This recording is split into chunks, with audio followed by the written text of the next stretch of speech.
Hello, everyone. Lewis here. We're supposed to have done chapter 14 yesterday and gone into past the halfway point starting today, but things didn't turn out so well. I will eventually post the blooper reel of what happened when I try to parody George's last video. You know the one. So I won't take too long. I won't take too much more of your time. Chapter 14 is gonna be a bit of a short one. Let me find it. And we'll just get right to the point.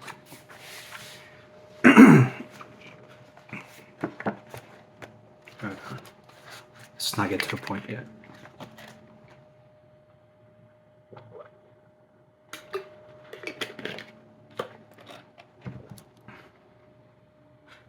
Now let's get to the point.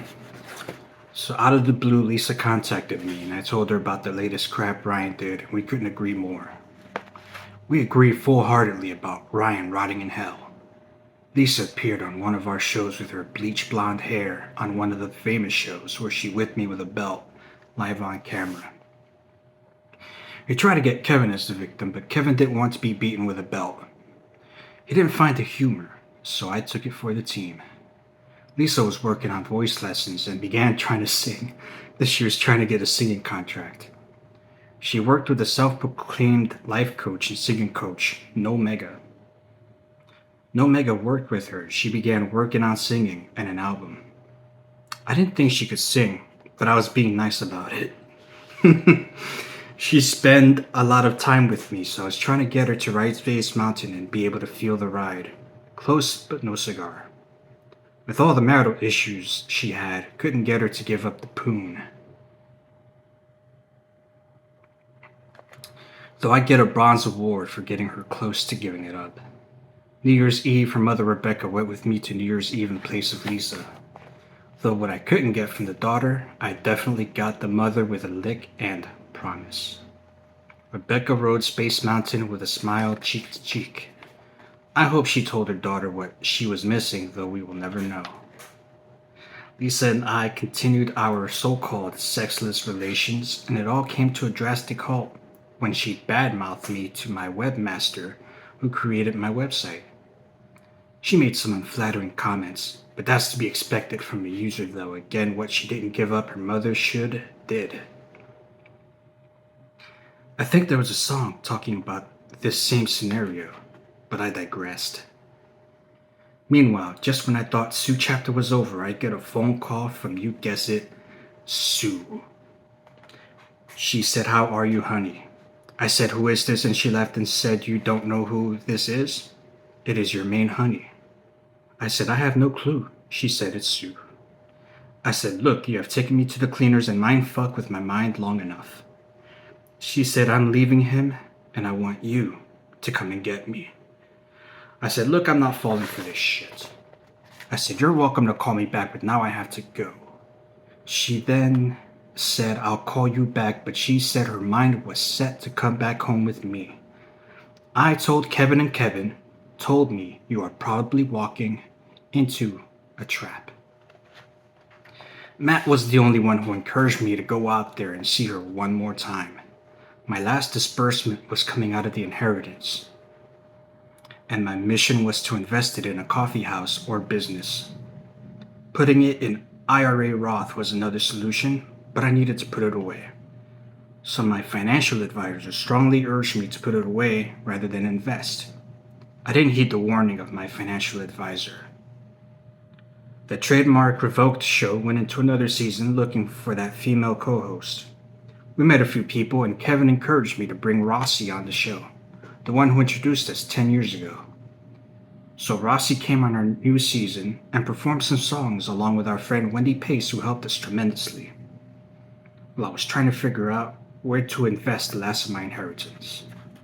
Wendy tried to encourage me to buy a breakfast eatery, Chester, Virginia.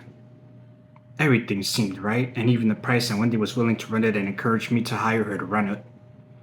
It all seemed great, but I saw the prior books of the restaurant and it is books and had cold feet. Ended up not doing thinking it would be risk. Meanwhile, Kevin, Vince, and I finished our 2007 season in August, going into 2008. LaDonna invites me to Vegas while Stu still contacts me to come see her as well. I ignored Sue and got ready to spend New Year's with LaDonna. Flew out there, got my rental, and it was after Christmas Day nearing New Year's Day. This time around, I stopped in Dallas to catch a Cowboys game through the lady I used to get prime seated tickets from, a lady named Ronnie. Cowboys were playing the Niners and ended up losing a very close game. Then it was straight to Vegas for New Year's in Vegas.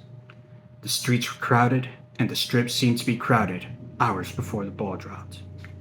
LaDonna came to my hotel room, and I bought a bottle of bubbly, some Dom Perignon. She brought her cousin, and supposedly her ex who just got out of jail also came. I nudged LaDonna and said, "Who is he?" She said, "I'm sorry for not telling you about him, but he just got out of jail today and I promised to hang out with him for New Year's, forgetting you were coming down to see me."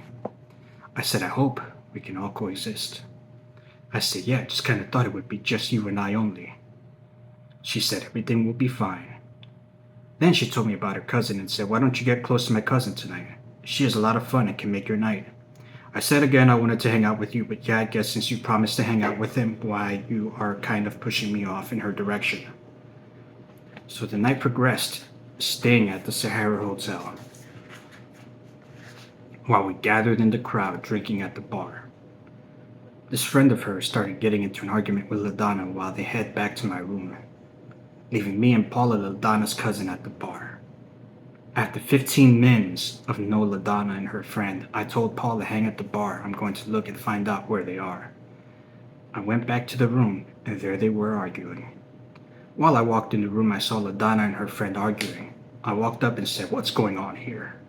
LaDonna said, "They are trying to iron out a difference." I said, "We only have an hour and a half before the ball drops." I said, "Let's do the night right and ring in 2008 on a good note." I took an instant dislike to this individual that was an ex of LaDonna's. While I walked back out of the room, her friend walked out right after me while LaDonna used the bathroom and met us back downstairs. I went down the elevator with her friend and had a stare down. So he asked me, "What's your affiliation with LaDonna?" He said he's overprotective of her. I looked at him and said, "I'm friends with LaDonna and she's friends with my ex-girlfriend." Then he said, "Crazy Sue." "Oh, I know her." Then he said, "Why are ooh spending more time with LaDonna than ooh are with Sue then?" I looked at him and said, "Really and truly, it's none of your business." He said, "Oh, it is his business. She's my girl." I said, "Save your tough guy routine with me, jailbird. Your act doesn't work with me. You truly need to shut your mouth because I'm about 10 seconds putting you on the ground." He said, "Why don't you try?" I stood and towered over him. I said, "I roll your ass right now in this elevator. I think it's best for you to shut your mouth." Just then the elevator opened. I stared him down, and he didn't move until I walked out of the elevator. There was definitely tension in the room and around us. I'm pretty sure he caught my drift because he climbed up real fast. LaDonna came thereafter. I whispered in her ear and told her I'm going to lay her ex on the floor and keep him away from me. She said, "Just hang around Paula, let me play my role with him tonight and I'll make it up to you." I said fine, and then we proceeded to the bar where Paula and that little prick were standing. Then we proceeded to walk on the strip, and 2008 was ready to come. Walking through the crowds, we agreed if we lost one another to meet at a certain spot. The ball came down, and it was the first New Year's Eve away from Virginia, my only New Year's Eve in Vegas, rocking in 2008.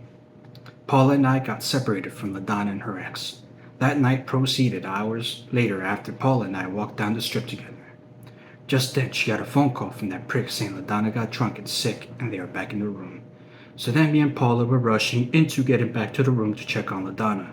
Dude was trying to wake her up and she wouldn't get up from the bed.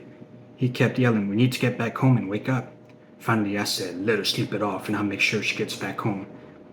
Then he yells out, "Oh, no you don't, I'm not leaving her here with you." I said, she's been with me before passing out, so get over it, dude. He yelled at Paula, wake her up so we can leave. I said, perhaps you didn't fucking hear me. Let her stay here to sleep it off, and I'll make sure she gets home. I said to Paula, get that prick out of my room before I physically threw him out. Paula then said, he's just concerned about her. I'll get him calmed down if you can call us to let her know when she wakes up. I said, fine, will do, but get that punk out of my room before I throw his ass out. Finally, they left and left Donna laying on the bed. I said, I'm going to head back out and get some rest. Just before I left, I stroked her hair and said, get some rest. She woke up and said, don't leave and lay with me. I said, I'll live with you for about 30 minutes, and then I'm going to head out. If you leave before I get back, call me. I laid with her on the bed and stroked her hair and massaged her body while she rested. 30 minutes passed, and I said, I'm going to play roulette downstairs. You see yourself out and call me later. I left the room and came back 2 hours later, and she was still laying on the bed, and my phone was ringing off the hook from Paula. I said, I just got back in the room, and she is still laying on the bed. I'll get her up. I finally woke her up and told her, Paula is calling for you, so go ahead and call her and let her know what you're going to do and heading back. But Donna woke up and said, thank you, George. You are a good man. I just wish you would have stayed with me in bed. I said, if you want, we could visit the possibility and have some fun. Hun, it's your decision on what you want to do. If you want to spend the day with me, we can make up for some lost time and spend some quality time together. That SOX can rot in hell. Then my phone rang and it was Paula again, so I said, here, talk to them and tell them what you want to do. Either way, I don't care. Finally, Donna woke up fully and said, George, I'm going to have to go if he's not going to get Paula to keep calling your phone. I said, that's fine. Just call me later. I'll be in town for another few days. Anyway, after she left, I got on the bed and got some sleep myself and then took off the next day, leaving LaDonna a message saying I had to leave back home, but I'll be back during the summer. Keep me updated on what's going on. Also mentioned that Sue had contacted me and spent time wanting me to visit her again. And that's half the fucking book done.